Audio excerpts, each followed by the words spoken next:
What is difference between aerobic respiration and anaerobic? दोस्तों, यह एक ऐसा क्वेश्चन है जो कि जीवन प्रक्रिया भाग 1 से बनता है और ये क्वेश्चन आपके एग्जामिनेशन में निश्चित रूप से कम 2 नहीं तो 3 नंबर के लिए आता ही है। अब ये क्वेश्चन कौन सा है? क्वेश्चन आपको यूँ आता है, आक्सीय श्वसन और अनाक्सीय श्वसन में अंतर लिखिए। अगर ये 3 मार्क्स का है तो आपको कम से कम 3 पॉइंट लिखने पड़ेंगे और अगर 2 का है तो 2-2 पॉइंट लिखने पड़ेंगे। यहाँ पर आपको कुल मिलाकर के 6 पॉइंट दिए गए हैं। आप आसानी से इसको समझ सकते हैं, देख सकते हैं और इस वीडियो के अंत तक आपका ये 3 मार्क्स का question Maharashtra SSC board examination के लिए तैयार हो जाएगा। अब आप इसको लिखेंगे कैसे?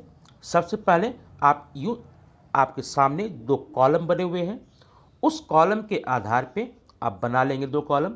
पहले कॉलम में लिखते हैं आक्सीय श्वसन या इसे वायु श्वसन भी बोलते हैं। दूसरा है अनाक्सीय श्वसन, अवायवीय श्वसन। इसमें नंबरिंग करेंगे। पहला नंबर है आक्सीय श्वसन ऑक्सीजन की उपस्थिति में होता है, या यूँ कह सकते हैं आक्सीय श्वसन के लिए ऑक्सीजन की उपस्थिति अनिवार्य होती है। अब जाएंगे अनाक्सीय श्वसन की कॉलम में, वहाँ पर लिखेंगे आक्सीय श्वसन के लिए ऑक्सीजन की आवश्यकता नहीं होती है, या यूँ कहिए आक्सीय श्वसन में ऑक्सीजन की उपस्थिति अनिवार्य नहीं होती है।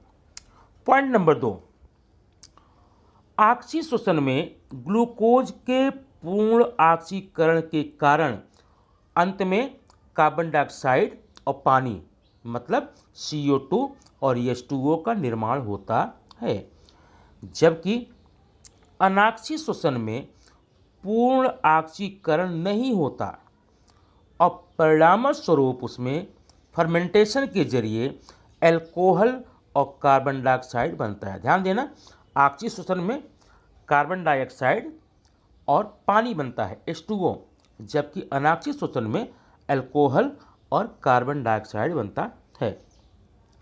पॉइंट नंबर 3, सभी सजीवों में सामान्य रूप से पाया जाता है।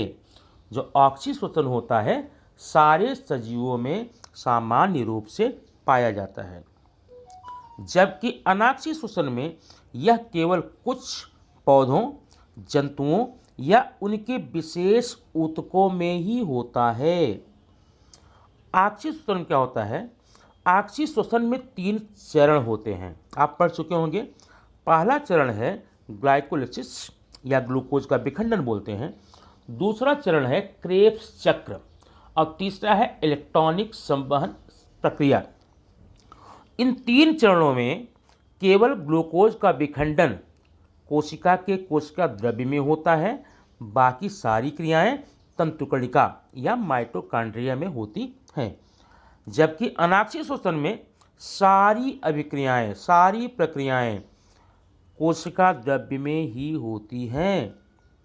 पॉइंट नंबर अगला, आक्सीय श्वसन में सर्वाधिक ऊर्जा मुक्त होती है, मतलब 673 किलो कैलोरी होती है, जबकि अनाक्सीय श्वसन में बहुत कम ऊर्जा मुक्त होती है।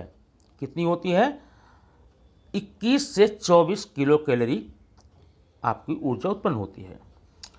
अंतिम पॉइंट है इसका, आक्सीय श्वसन में एक अणु ग्लूकोज से अंत में, मानी जब पूरा ऑक्सीकरण हो जाता है तो एक अणु ग्लूकोज से 38 ATP के अणु मिलते हैं, और जबकि वहीं अनाक्सीय श्वसन में एक अणु ग्लूकोज से केवल 2 अणु प्राप्त होते हैं। अब अगर हिंदी में लिखना चाहें तो आप ऐसे लिखेंगे। इंग्लिश के लिए भी हम आपको बताते हैं ये कैसा होता है।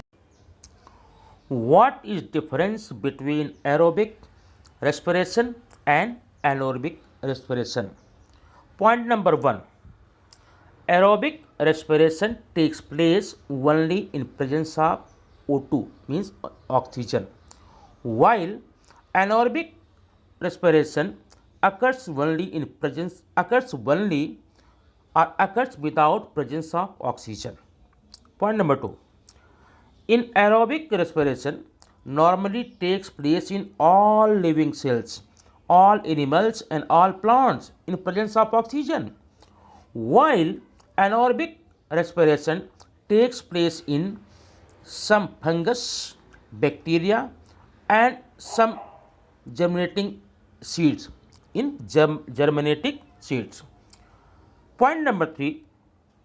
In aerobic respiration, 38 ATP molecules are formed by complete oxidation of one molecule of glucose, while in anaerobic respiration, only two molecules of ATP are formed after the oxidation of one molecule of the glucose.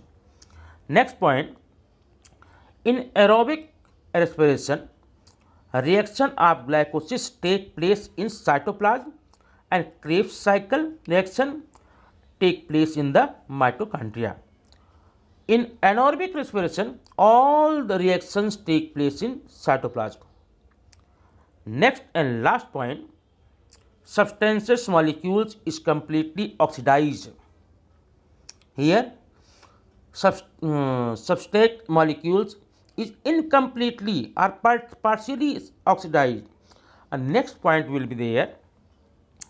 The maximum quantity of energy is released in the aerobic respiration, while in anaerobic respiration, the minimum means 21 to 24 energy are formed. 21 to 24 kilocalorie energy are formed in the anaerobic, here 673. So these are the points which can differentiate between the aerobic and anaerobic respiration. Thank you very much for watching the video. See you in next video. Thank you very much.